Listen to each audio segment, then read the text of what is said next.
fellow trailblazers, welcome to another episode on my platforms, Escapes with TK on YouTube, and of course, Money Adventures with TK on the podcast. If you're new to my platforms, my name is Tukiso TK Ntebe, and I'm a personal finance coach, travel enthusiast, and a lover of life. Now, on these platforms, we talk about everything personal finance, travel, and lifestyle. 4 things to always remember, particularly if you're new. If you like this video, give it a thumbs up. Engage with me by leaving a comment below to let me know what you think about the conversation. Share and subscribe this with your family and friends because we want to grow our community. And lastly, hit the notification bell, particularly on YouTube, so that you don't miss out on any new content on my platforms. Now, it goes without saying that life is difficult. What do I mean by that? Food prices, fuel prices are skyrocketing. Inflation is out of control. The cost of living generally is very difficult for a lot of people. And what is more worrying is salaries have remained the same. So now I remember a particular article where I was talking about the importance of increasing your sources of income. Now, many a time people will ask me, TK, how do I go about doing that? First and foremost, a lot of people have what we call the main hustle. This is your primary source of income. It could be in a corporate space, it could be in the public space, it could be in the NGO or non-profit sector space. This is how you make your money, preferably through 8 o'clock till 5 o'clock every single day. Now, salaries are not growing, and if they are growing below inflation. Inflation, for those who don't know, is the general increase in prices of food, commodities, fuel, and the likes as we see. So if salaries are not growing above inflation, in Lesotho, for example, inflation is at around 7.3%. So if your salary is growing at 3%, it means that there's no value in your money anymore, or the purchasing power has deteriorated.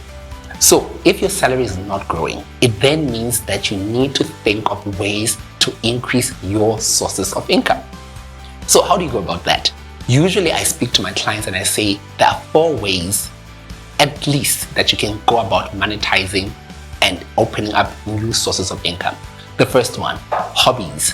What hobbies do you have that you enjoy doing that you can monetize? It could be that you're a great cook, it could be that you're a great baker, it could be that you're a good mathematician and you enjoy tutoring. So what hobbies can you go about monetizing? The second one is what skills, knowledge, or experience can you use to monetize? A typical example would be, TK is an academic at heart, I'm great at economics, I can use my skills, my knowledge to tutor students and make additional sources of income. The third one is resources. What resources do you have? It could be that you're a videographer, you've got equipment that you can rent out. It could be that you have furniture, a car, a house that you can rent out to generate additional sources of income. Or it could be, and the last one could be, what digital skills or how can you use technology to make additional sources of income? We've seen people using social media to be influencers and getting paid for that. We've seen people starting online businesses that can literally help them generate additional sources of income. So what skills, what hobbies, what knowledge, what resources do you have at your disposal? Now, I'm a practical guy and I love to share practical things. I also want to share some of the things that I've done, what I call my side hustles that have worked or have not worked. Back in varsity, I used to be a student tutor. Great at accounting, I would help accounting students, particularly first years, with their accounting and I would get paid for it. So that's an idea that I did and I made additional sources of income from that. Secondly, I used to be, because I'm an academic and I'm a nerd and I'm a travel enthusiast, I used to do part-time lecturing. So Saturday mornings, I would literally sit in class with students, teach them tourism management, for example, do assignments with them, give the assignments and actually mark to do that. And that's another way I would make additional sources of income. The third side hustle that I did, I used to do network marketing. You know, when you sell those things and you ask people to buy certain products from you and you get a commission, and the more people you recruit, I did that, but it was really not for me. So I stepped away and I was like, miss me with that.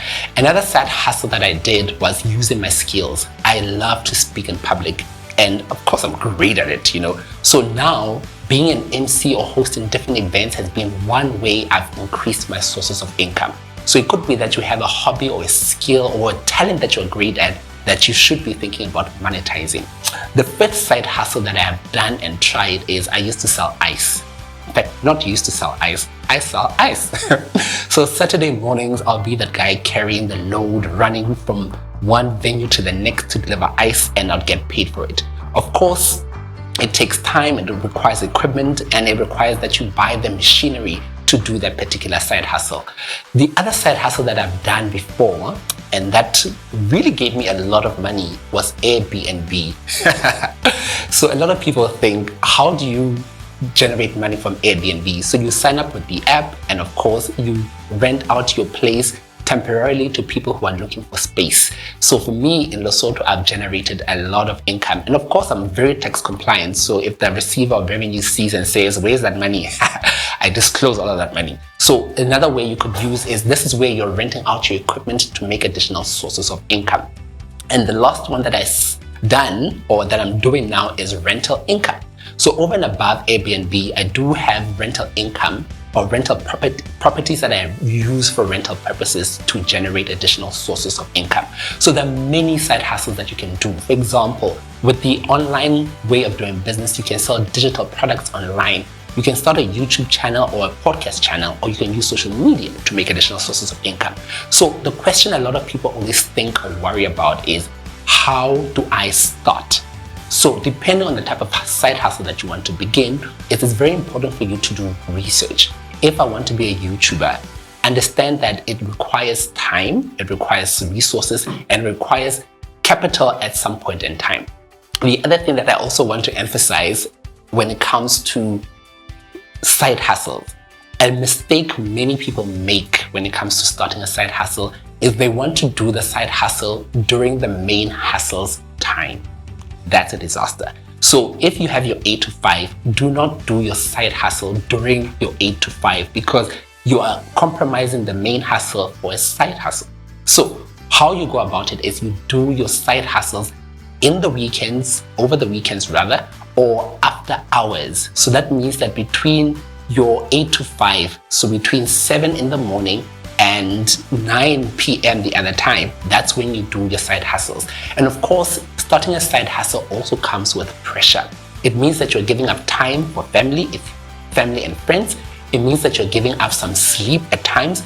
Also, it comes with the mental pressure, because if you are managing your main hustle and you also run your side hustle, a side hustle is technically a business that requires time, effort, and energy. So you also need to be very mindful of your mental health, as it were. So a quick recap before we close this particular conversation. We are living in difficult times. So it's very important for us to consider how we create additional sources of income. You can do that by starting a side hustle where you can monetize your skills, your hobbies, your passion, your resources, your knowledge, and technology, because we are living in the technological era. So without wasting any more time, because time is money, I will wrap up today's conversation where we spoke about how to start a side hustle, how you can grow a side hustle. So I'll link the articles below. And of course, I'd want to hear from you in terms of what side hustle you've started or thinking of starting, what the journey has been, what the experience has been, and what the learnings and mistakes have been. So this is my conversation for today. Remember to leave a comment below, like this video, subscribe so we can grow our community. And with that said, money is an adventure. Let's enjoy that ride. Cheers, guys.